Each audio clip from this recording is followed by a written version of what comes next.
After waiting over a month and a half for any news from Chaos Zero Nightmare, we finally have more to talk about with their first episode of developer commentary. We have finally escaped the trauma of Chaos Zero news, so let's go over what was discussed. As some of you may or may not know, the slow release of news is likely a result of Super Creative's other game Epic 7 currently having their 7-year anniversary, with Part 1 going on until August 28th and E7WC Grand Finals taking place on September 6th. So don't worry, more news is coming, potentially even during the E7 Grand Final in a little over 2 weeks. We also just got official news that a limited playtest is coming soon, so make sure to subscribe since we will be covering that as soon as possible. With that out of the way, we can start talking about the developer commentary, which I will cover mostly in the order that the topics were mentioned. First, we meet some of the team who we can expect to see more of moving forward, starting with our host Lena, background artist Beijay Song, scriptwriter Pure Seijun, combat designer Hong Sok Shik, and my absolute goat,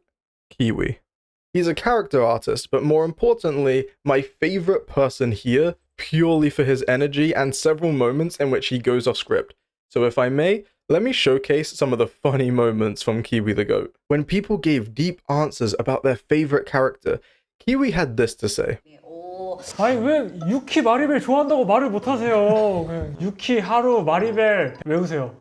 When talking about the illustrations for the affinity system, he said the following. 조금이라도 아쉬우면 PD님께서도 이거 뺄래? 수정할래? 뭐 약간 이런 느낌으로 아유 이렇게 말하나? Then he picks the best possible moment to remind players to pre-register. 많이 노력하고 있습니다. 뭐 예를 들자면 함께 온천에서 목욕을 즐기는 이벤트라던가.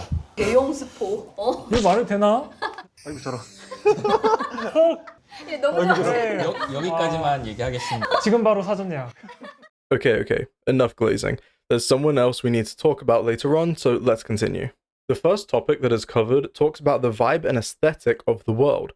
Something really promising that we hear is, due to player feedback about liking the dark and gloomy elements of the game, they will be focusing on going in that direction, which is great news for those looking for a gacha that isn't always sunshine and rainbows. Since a lot of gacha come from CN, they're often censored quite a lot, especially when it comes to any sort of blood or gore, and even though KR of course has limits, they can get away with a lot more than we would usually expect. Following on, they briefly cover some of their favorite units, consisting of Renoa, Magna, and of course for Kiwi the Goat. 유키, 하루, 마리벨 외우세요. Next, we get to see some of the relationship system, which generally speaking is a system in which you either spend time with and or give gifts to your favorite characters to unlock additional scenes and dialogue with them. It seems we might even get background CGs that we can use in-game, similar to what we see in Blue Archive with its menu backgrounds. They briefly discuss the use of SD and LD models. Essentially, SD is referring to the chibi-esque in-combat models, and LD is referring to the full character sprite seen in places like the character screen. They tried to use the LD models in-game, but to make enemies feel large, you need to shrink down the character. But doing this with detailed, full-size LD models can cause small details to become obfuscated and reduce clarity. With LD models, you can simplify the design and exaggerate key features, making characters much more identifiable and visibly clear. In my opinion, they did a great job keeping the feel of the LD model, rather than going full chibi, which I think is a good choice for the tone of the game. We then get to see more fatal sequences, which are the short animations that play when you die in game. These also look amazing, and if there's an animation for every unit dying to every enemy, that would be absolutely insane, which seems to be the case. Even if each enemy has like 1 or 2 kill screens and our character is just slotted into those animations,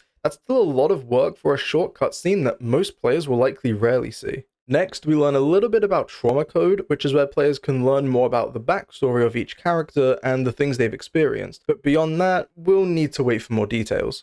After that, we see some of the brighter sides of the game, which will include cafes where we can pet cats, a school which will likely be a place to interact with characters, and a commercial district which I assume serves as our in-game store for upgrade materials and various other items. Though we also see that we can interact with characters in the district, as well as various metrics that we will aim to increase over time. These areas are also designed to show that while many planets are in ruins, hope for humanity isn't completely lost, as the various arcs are filled with life and ecosystems and innovation, and just civilizations trying their best to reclaim what they can. We even got the short teaser I showed earlier about a hot spring event, which will definitely grab some players' interests. Next, we have a couple topics that I'm a little divided on, but I'm curious to know what other people think. First is the topic of amnesia protagonists. Now, while this is a trope that I'm personally very tired of, there's one reason I'm willing to give CZN a little bit of slack. As we know, we are a Protoss. As we also know, Protoss are immune to the effects of chaos, which includes amnesia. The scriptwriter here mentions that this is a plot point that will be explored early on, which tells me that having amnesia is not just to make the character relatable in the sense that we know nothing and neither do they, but that they also understand that just using amnesia as a convenient condition is getting lazy. In this world, amnesia is a common symptom of chaos, and for all those reasons, I'm willing to hear them out. The second thing I'm divided on is this moment here. 네. 그다음으로 그에 비서 브리아가 매일 아침 빗어주고 묶어주는 모습을 상상하며 작업했죠. 연애 설정이 있는 거 아니냐? 카일론의 비서가 어떻게 머리를 따주냐? 그 부분은 좀 전달에 있어서 오해가 있었던 것 같고요. 이제 카일론 같은 경우는 네. 원래 에픽7에서부터 존재를 했었잖아요. 네. 디테일한 설정에 잔재가 남아있는데 그게 전달이 되면서 약간 혼동을 줄 만한 부분이 노출이 됐던 것 같고, 기본적으로는 저희 모든 요원들은 언제나 퍼스트와의 관계를 가장 중시하도록 좀 설정을 하려고 하고 있습니다. 왜 그렇게 얘기하셨어요? 그러게요. 오해입니다. 아군입니다, 여러분. 오해할 뻔했잖아요. 포스트가 제일 중요한데 오해할 뻔했잖아요. 이 자리를 비워서 이 오해를 풀 수 있어서 얼마나 다행이에요. Now look, for some people, this is the difference between loving the game and not even giving it a chance.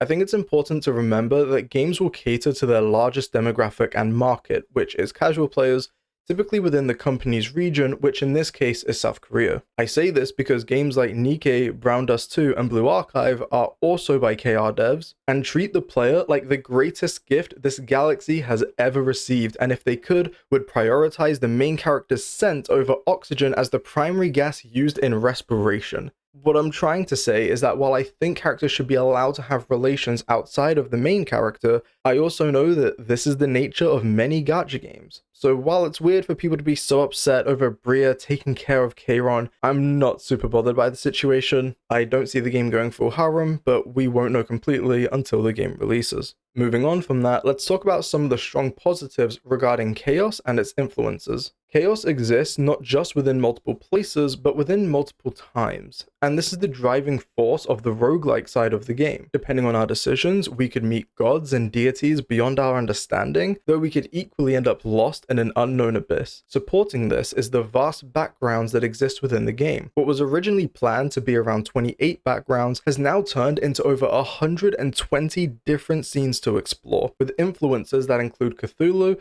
and a short 2022 horror game called Scorn, which looks absolutely amazing. Coincidentally, it's actually 75% off on Steam until the 28th. This isn't sponsored by Ebb Software or Kepler Interactive, I just thought this was an interesting coincidence. Breakdowns were mentioned, but we didn't really learn anything that we didn't already know. They do mention that characters can have multiple types of breakdown and aren't limited to just one, so it would be interesting to see how this potentially impacts their gameplay. On top of that, as we already know, we have abilities that we now know are called ego skills. Recovering from a breakdown reduces the cost of these skills, nothing new here. A big topic for some people is auto battle features, and this is what we were told.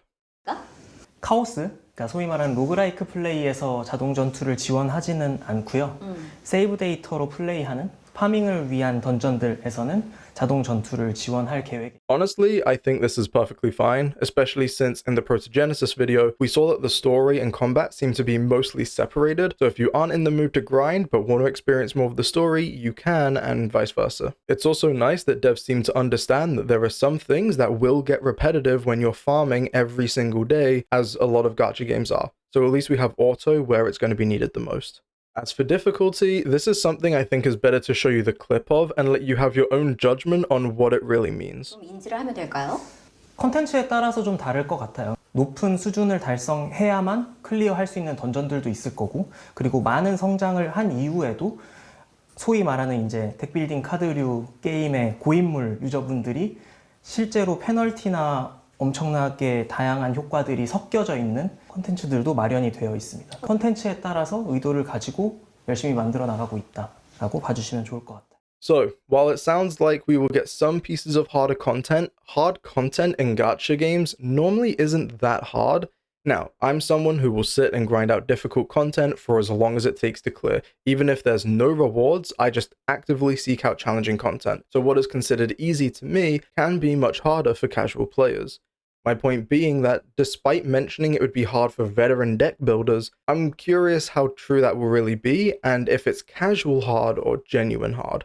What gives me hope about the difficulty is that they mention the very comfortable entry barrier to the game. This includes a multitude of detailed guides, specific battles with pre-made decks to learn new characters, and arenas where you can spend time learning how to use a character's cards effectively. This is really important for onboarding new players, especially since people forget that the average casual player isn't looking up in-depth guides or top meta teams and builds. They're logging on during their lunch break to make some progress, finding out who the new character is the same day they release. Any way that you can keep information in the game and reduce the need for external resources will help retain that player base. A nice surprise was learning more about Magna's kit. She essentially revolves around her counterattack gimmick, where taking damage causes her to attack the enemy back. If the original attack was completely blocked, this will do more damage. So having high shield uptime and making sure Magna takes as many hits as possible will be the key to increasing her damage output. We also got information on the supported languages. On release, we will have Korean and Japanese voiceover, with Korean, Japanese, traditional Chinese, and English for all the text and UI. And for those unaware, the Japanese voice of Hugo is none other than Yuichi Nakamura. Who is that? Well, he's the voice of Gojo from Jujutsu Kaisen, Tomoya from Clannad, Gray from Fairy Tail, Luis Guillaburn from Metaphor Refantasio, and many more. So it's really cool to see that such a highly respected voice in anime and games will also be in CZN. Lastly, the team talks about the current completion of the game, with almost everything we will see on release being finished or nearly finished, with final touches and polishing being in progress, as well as future updates being worked on. With the expected release date on the App Store of October 15th, and E7WC ending in early September, and the fact that we're getting a playtest soon, they will likely aim to carry the momentum of E7 into the release of CZN, so I would expect official news regarding the release date to come early to mid-September. We also have confirmation that there will be more dev commentaries in the future, with the next one coming sometime soon, which is amazing to hear since communication between devs and their players is incredibly important. So hopefully we can expect to see this kind of thing even after the game's release. But with all that being said, that's all from me today. Be sure to subscribe if you want more CZN content, and I will see you all in the next one.